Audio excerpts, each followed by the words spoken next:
equals does your device need fixing? We offer a free diagnosis. We pick up and deliver right to your door, no calls or travel needed. We send you a quote before repairing, and only go ahead if you approve it. Easy, transparent, and professional.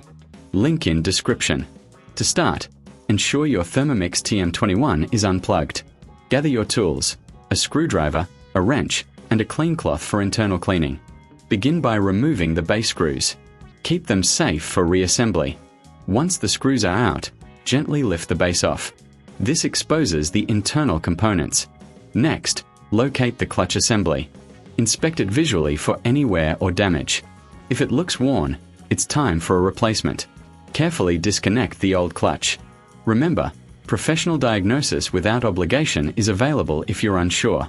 Before installing the new clutch, clean the area with a cloth to remove any debris. This ensures a smooth operation. Now, attach the new clutch, making sure it fits snugly. Reassemble the base by securing the screws back in place. Finally, plug in your Thermomix and test it. If you need assistance, remember we offer pickup and delivery at your home. No calls, no travel, just a quote before repair. Enjoy your perfectly functioning Thermomix. Does your device need fixing? We offer a free diagnosis. We pick up and deliver right to your door, no calls or travel needed. We send you a quote before repairing, and only go ahead if you approve it. Easy, transparent, and professional. Link in description.